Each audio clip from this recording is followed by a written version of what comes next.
DanDaDan is Chainsaw Man, but worse. What the Yo, hold on, simmer down. I don't want to lose my meaning in the first 3 seconds of this video. Just hear me out. While I was watching DanDaDan, I couldn't help but think I was watching something similar to Chainsaw Man. I mean, the two shows are so similar in many ways. Both shows are extremely wacky and weird. The score in both shows is done by the same GOAT. They both have MCs with transformations. Both plots involve taking down monsters, whether that be devils or banana-obsessed aliens. Characters feel really similar to each other, and both shows put a focus on romance. That last one might be a bit of a stretch because one is relatable and the other is full-blown horniness instead of sexual assault. The point is, these two series are super similar, which popped this question into my head. Would I rather just be watching Chainsaw Man over watching DanDaDan? Well, by the time I finished DanDaDan, I said it was about time I compared these two shows to answer this question, and the answer I came up with is shocking. So let's get straight to comparing these two anime juggernauts to see which one is better. Tatsuki Fujimoto's Chainsaw Man or Yuki Nobutatsu's DanDaDan.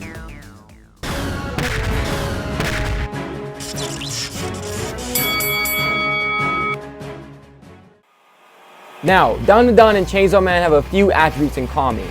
Action, of course, being one of them. Both of these series have incredible action sequences spread throughout their respective series that share a lot of pieces to put together the action sequences in both of them. The characters' powers are similar: psychic powers, blood powers, Turbo Granny, Chainsaw Man, kick in the nuts, metal pan to the head. Pushing past that, the actual threats in each universe are pretty similar too. Aliens, yokai monsters, ghosts, devils, they're the same picture. But the real question is, which one does action better? I would have to give this one to Chainsaw Man because I enjoyed Chainsaw Man's action more for a couple of reasons. One being that Chainsaw Man's fights get straight to the point, whereas some fights in DanDaDan feel a little bit stretched out because of how many times fights become running away from insanely strong monsters or trying to catch monsters to get balls back. There's just too many chase sequences. Like, we got the chicken run from Turbo Granny, the chase after the chemistry dummy, running from the mantis shrimp, running from the sumo monster. There are so many times where the main characters run away because they can't fight the overwhelming strength of the enemies. It also doesn't help that the main characters are just humans and they gotta fight the likes of whatever the hell this thing is. What the fuck? I will give credit where credit is due. When they eventually stop running to take out some enemies in really creative and clever ways, that is when I really enjoyed the action in DanDaDan. But man, just get to that point faster instead of dragging it out. In Chainsaw Man, a lot of the fights, especially when it comes to Denji transforming, just get straight down to business. You take Chainsaw Man, put some whack-ass devil against him, and they fight until one of them perishes in an extremely gruesome way. And that is the type of fight I like better. Just a full-blown unga-bunga one-on-one with insane finishing spectacle that is a treat to watch all the way through. I don't like when fights involve a lot of running because to me that's just boring. It's just that simple. Chainsaw Man also does ending sequences and fights extremely well. The best example of this has to be the perpetual motion machine in the climax of Chainsaw vs. Katana Man. Using the Eternity Devil's abilities to mesh with Chainsaw Man's ability to recover using blood to perpetually keep Chainsaw Man alive was pure genius. And the ending where the Eternity Devil eventually takes so much pain that it kills itself was outstanding. The ending to Katana Man fight, I don't even need to explain why that's fire, just watch this clip.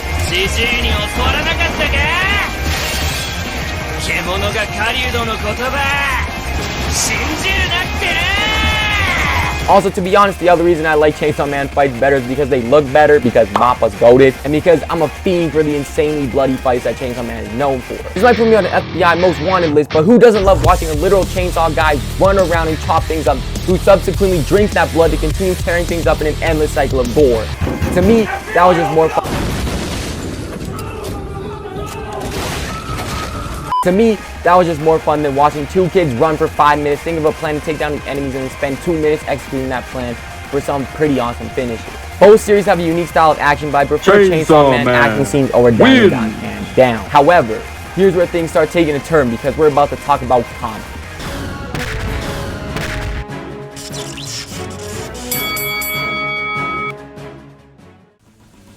The next thing I wanted to compare is the comedy aspects of the two shows. Both of these shows are insanely strange and random. The moments in DanDaDan and or Chainsaw Man that play out how it would in real life are few and far between. DanDaDan is strange as hell because of its whack as hell characters and the fact that the plot literally revolves around a guy that loses his dick and balls to a goat. Do I even gotta explain why Chainsaw Man is strange? I mean, come on now, what is this? Yeah, both of these shows are nuts, but that's what makes them both hilarious. Exaggeration mixed with randomness is a key player when it comes to comedy, and both of these shows are doing this all the damn time with their characters. Denji being an extremely exaggerated, horny guy who just wants to cop a feel is funny because nobody in real life acts like that, so you can laugh at it. Actually, that's cap. There's some people who are extremely down bad, but that's besides the point. Power being a fiend who is basically an idiot that does and says the most stupid shit is funny because nobody ever does that in real life, so it's funny. It's all a use of exaggeration humor. As for randomness, DanDaDan literally feels like a personification of a random number generator, because 1 second you can be watching a character watch a dude shit, which is already weird in itself, but the next thing you know, a demon appears in that same bathroom a second later. Like, what the hell is going on in that damn show?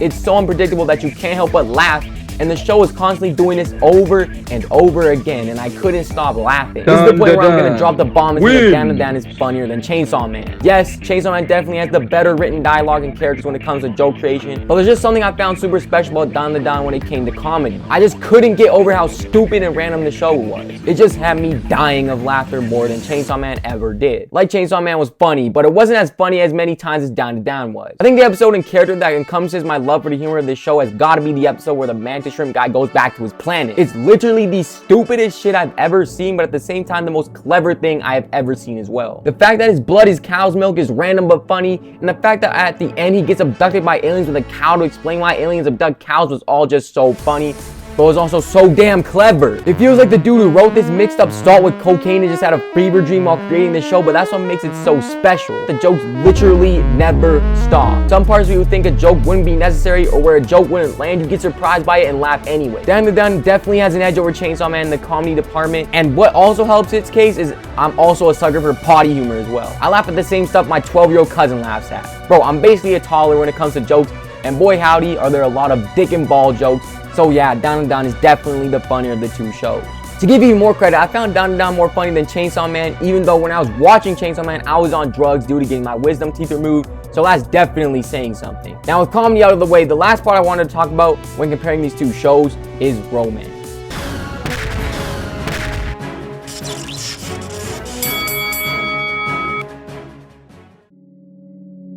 Both of these shows have one final major common theme, and that being romance. Now, the similarities in this category are actually few and far between. The more I start to think about this segment, the more I realize the only thing in common between these two shows having to do with romance is the fact that romance is included, because one show's romance looks like this, and the other looks like this. In all seriousness though, this is because DanDaDan focuses more on the lighthearted side of romance, whereas Chainsaw Man focuses on the heavier subjects when it comes to romance, like emotional manipulation and things like that. Objectively speaking, Chainsaw Man does a much better job in this field because of just how well written the characters are in the Chainsaw Man series, both in the anime and the manga. The ways in which Denji's emotionally manipulated, how he manages his feelings and desires for romance, how he tries to understand his emotions in certain situations, how Denji has to cope with people not loving him for who he is as a person, but rather loving him because of his use to them. It's all super well explored by the creator of the Chainsaw Man series, Tatsuki Fujimoto. If you go further past the anime and into the manga, the depth the creator goes to with its romantic themes is just incredible. You know what? This is probably a good time to mention that I've read all the way up to volume 16 of the Chainsaw Man manga, so I may or may not be a little biased towards that series when I'm talking about it. After all, I have seen the furthest ends of how romance and those sort of topics play on Chainsaw Man, and boy howdy does it ever get so damn good. However, even still, just based on the two anime, I actually prefer DanDaDan over Chainsaw Man in this regard. I said objectively speaking, Chainsaw Man does a better job at romancing and conveying its themes, but just based on the way I felt watching the two shows, I had a better time watching the more lighthearted nature of Ken and Ayase's relationship over the heavier themes in Chainsaw Man. I don't know what it is, but I just enjoyed seeing these two slowly connect more and more as the show went on through small moments of development. Not to mention the goofy side of DanDaDan also made this aspect of the show more fun to experience, especially when that annoying ass red hair guy Gigi shows up and it starts getting serious for Ken. Like when I was watching this, I wanted Ken to, for lack of a better term,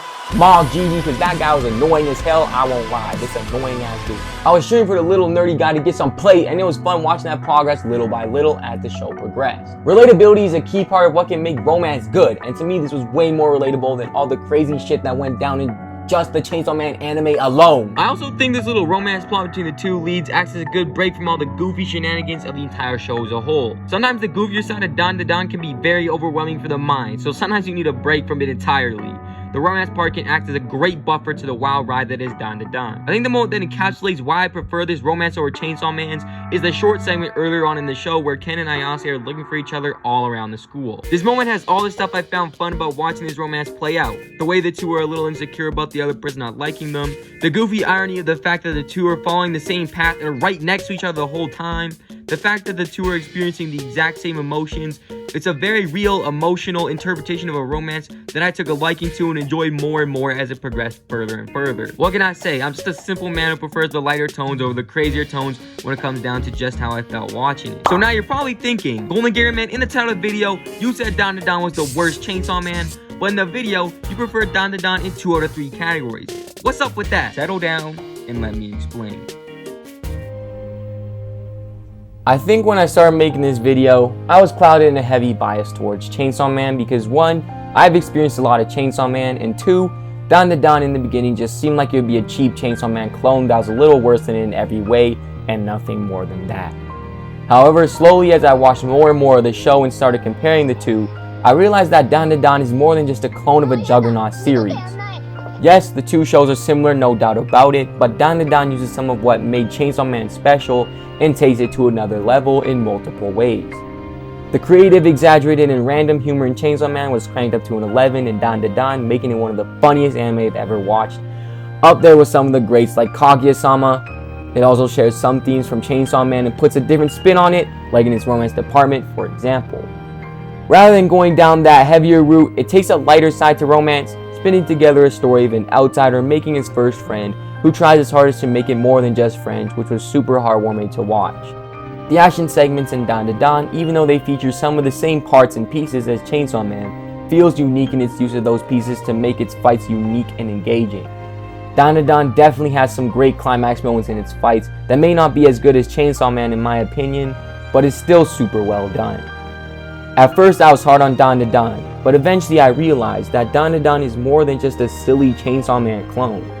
It's a prime example of how you take one gorgeous piece of work and build upon that to make something great. That is what DanDaDan really is. A masterclass birthed from something special, and I couldn't be more happy with that. Because now I have 2 cracked out shows to watch instead of 1. Yes sir! Thank you for watching and sticking with me to the end of the video. If you're new here, please subscribe and take care of yourselves. Have a great rest of your day, and goodbye.